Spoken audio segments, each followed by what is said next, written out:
Hello friends, Anuj तड़का kitchen में आज हम बनाने जा रहे हैं साबूदाने की टिकिया, जो बाहर से बिल्कुल क्रिस्पी और अंदर से बिल्कुल सॉफ्ट होती है। अभी नवरात्रि चल रही है। नवरात्रि के अंदर सबके व्रत चल रहे हैं, तो व्रत के अंदर कुछ ऐसा खाने को मिल जाए जो बिल्कुल चटपटा हो और टेस्टी हो, तो मज़ा आ जाए खाने के अंदर। तो इसी सीरीज में मैं आपको आज साबूदाने की टिकिया बनाने जा रही हूँ, जो बनाने में बहुत आसान है और घर में अवेलेबल सामान से आसानी से बन जाती है और ज़्यादा टाइम भी नहीं लगता बनाने के लिए इनको। और देखने में इतनी टेस्टी लगती हैं कि देखते ही खाने का मन हो जाए। आप इसको या तो चटनी के साथ खा सकते हैं, या जैसे हम टिकिया खाते हैं आलू की टिकिया, उसी तरीके से इसके अंदर दही और मीठी चटनी, हरी चटनी डाल के बिल्कुल टिकिया की जैसे खा के मज़ा ले सकते हैं। और इतनी टेस्टी लगेगी ना, आपको यकीन मानो कि बिल्कुल ऐसा लगेगा कि साबूदाने की टिकिया है ही नहीं। जैसे हम छोले की टिक्की खाते हैं, बिल्कुल वैसे ही लगते हैं। तो चलिए बनाना स्टार्ट करते हैं हम साबूदाने की टिकिया, आसानी से और बहुत जल्दी, जिसको देखते ही खाने का मन हो जाए। चलिए स्टार्ट करते हैं। इसके लिए हमें क्या क्या चाहिए, वो सबसे पहले तो हम इसके लिए हरे धनिया की चटनी बना लेते हैं। इसके लिए मैंने हरा धनिया और पुदीना दोनों रफली चॉप करके ले लिया है, और इसके अंदर मैं 2 हरी मिर्ची और 1 इंच अदरक का टुकड़ा, 1 टमाटर मैंने काट के रफली डाल दिया है। अब इन सबको 1 चम्मच जीरा और 1 चम्मच में सेंधा नमक डालूंगी इसके अंदर। आप व्रत के लिए बना रहे हैं, सेंधा नमक डालें, ये व्रत का नमक है। नहीं तो आप इसके अंदर सिंपल नमक भी डाल सकते हैं। तो मैं व्रत के लिए बना रही हूँ, इसलिए सेंधा नमक डाल रही हूँ। अगर आपके व्रत में टमाटर नहीं खाते हैं तो आप इसकी जगह दही का यूज कर सकते हैं, या फिर नींबू के रस का। देखिए हमारी चटनी बन के बिल्कुल रेडी हो गई है।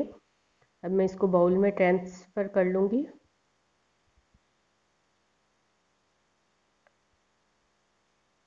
बन के बिल्कुल रेडी है हमारी चटनी। अगर टमाटर नहीं खाते तो आप नींबू का रस भी इसके अंदर डाल सकते हैं। चलिए अब टिकिया की तैयारी करते हैं। इसके लिए मैंने 1 कटोरी के करीब साबूदाना लिया है।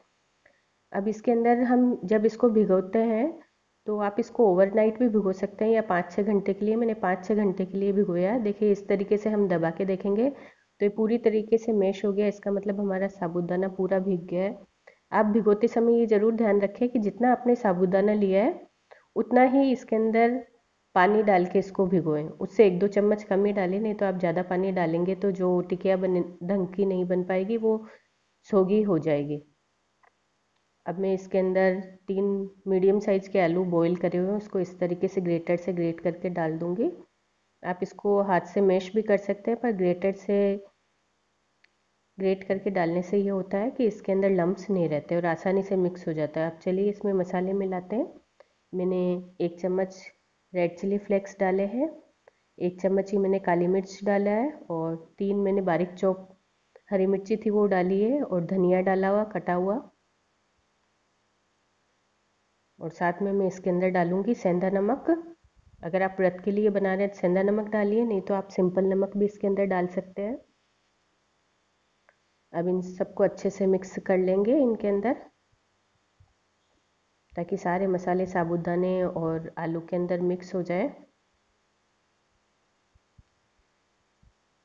एक बात ध्यान रखिएगा कि जब हम इनको मिक्स करते हैं, तो इस तरीके से हाथ से भी आप मिक्स कर सकते हैं।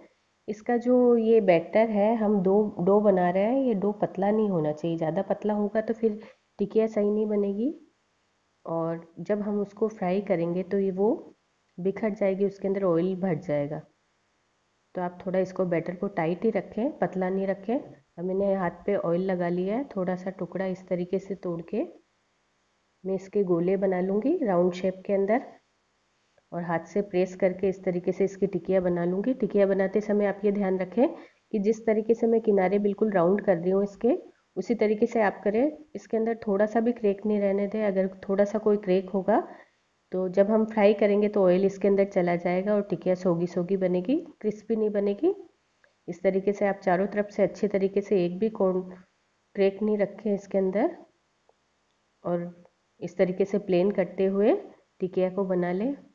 देखिए एक और मैं फिर बनाती हूँ। वापस से ऑयल लगा के हाथों को ग्रीस करूँगी। साबूदाने के अंदर स्टार्च ज़्यादा होता है, इसलिए चिपचिपा होता है, इसलिए आपको ऑयल लगा के ही करना पड़ेगा ताकि हाथ पे चिपके नहीं। इस तरीके से आपको टिकिया बनानी है और सारे क्रैक्स को हटा देना है। इस तरीके से उंगली से और की हेल्प से आप इसको चारों तरफ से बराबर कर लें और सारे क्रैक्स हटा दें इसमें से।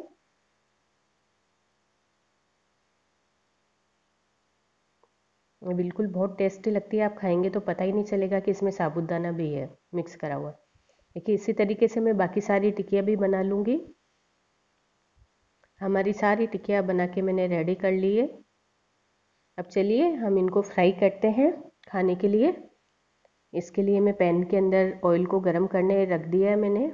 ऑयल गरम हो गया है, इस समय ऑयल मीडियम हॉट है। आप चाहे तो इसको डीप फ्राई भी कर सकते हैं या शैलो फ्राई भी कर सकते हैं, जैसे आपकी इच्छा हो वैसे कर सकते हैं। मैं इनको शैलो फ्राई ही करूँगी, ज़्यादा डीप फ्राई नहीं करूँगी। और एक एक टिकिया इस तरीके से मैं इसके अंदर रख दूँगी।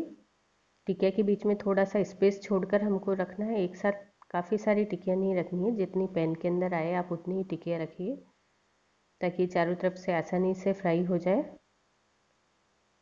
और थोड़ा अच्छे तरीके से उठा के रखिए इनको।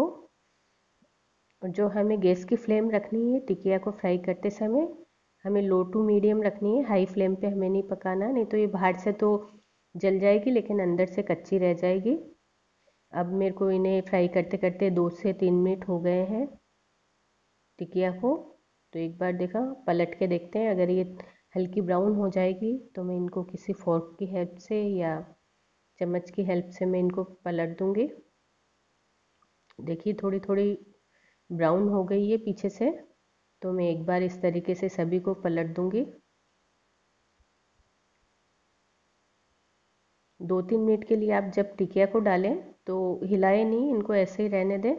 अगर आप बाहर में डालते ही हिलाएंगे तो ये टूट जाएगी। ये भी थोड़ी नीचे से फ्राई हो जाए उसके बाद ही आप इनको इस तरीके से पलटिए।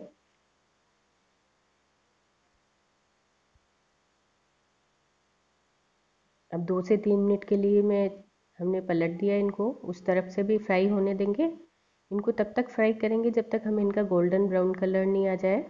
और याद रखिएगा कि हमें लो टू मीडियम पे ही इनको फ्राई करना है, हाई फ्लेम पे इनको फ्राई नहीं करना है। देखो 2 मिनट हो गए हैं मेरे को और पीछे से कितना अच्छा कलर आ गया, ब्राउन कलर। अब मैं सारी टिक्कियों को इस तरीके से पलट दूंगी और जो इनका ऊपर का हिस्सा है उसे भी इसी तरीके से गोल्डन ब्राउन होने तक फ्राई कर लूँगी।